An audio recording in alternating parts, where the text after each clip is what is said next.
I am so grateful for the opportunity of individuals like Dr. King and the other civil rights leaders that literally fought with their blood and with their sweat and their tears so that people like me who stand on their shoulders can literally be anything that we want to be within reason. My first memory of the civil rights movement was in 6th grade, and I was in Mr. Spaventa's class at Evans Elementary School. He showed us the black and white images of people that looked like me that were being hosed down.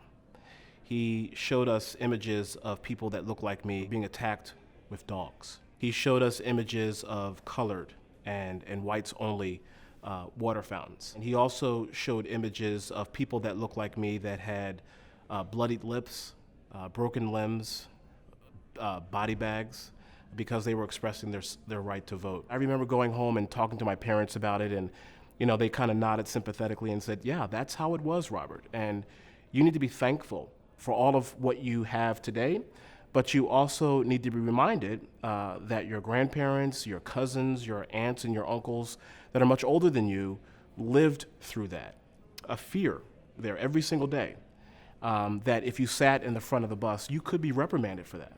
That if, in fact, you tried to go to vote, particularly in the South, that you could be reprimanded for that or even jailed for that. My grandfather's 86 years old. He's still with us, and he's still going strong. And he was or is a World War II vet. And he doesn't speak about the war. Every now and then he'll mention something about his experiences over in Japan. He was in the Air Force. And he'll say, what's interesting is that I fought for my country, and I did my damnedest to be able to protect our freedoms. But ironically, when I came back from the war in 1945, I had to sit at the back of the bus. The GI Bill was not applicable to me. And when I tried to apply for the GI Bill, I had to go to an HBCU, an historically black college. Going to Rutgers University, where he grew up in New Jersey, wasn't an option for him. Ironically, I think my grandfather believes that he fought a war for our freedoms, but there was a civil war going on in his mind. And the civil war going on in his mind was, this is interesting. Here I am fighting for the freedoms of people who do not look like me, my white comrades. But when I come back to this country, I am treated like a second-class citizen. I am no longer a sergeant in the Air Force. I am a boy. I was fortunate enough to go to an HBCU, an historically black college university, by my choice.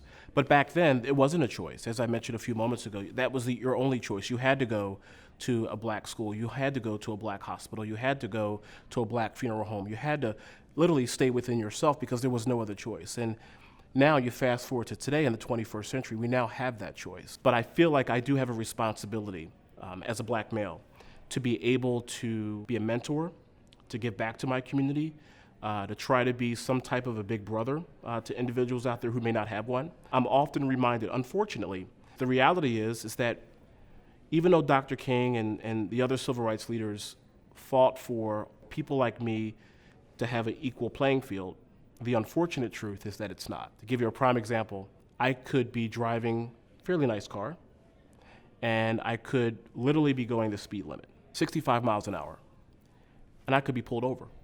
Officer could say, I'm just pulling you over just because you were doing the speed limit. And by the way, can I see your driver's license, and can I see your owner's card for this car? My response could be, well, I'm confused, officer. I'm doing the speed limit. Here is my owner's card. What problem is there? He won't say it, but I know what the problem is that I'm driving while black. That has happened to me twice. Those are painful reminders that we cannot rest, that there's still a lot of work to be done. We've made significant strides as a community and as a culture, as a race, as a people. There's still a long way to go.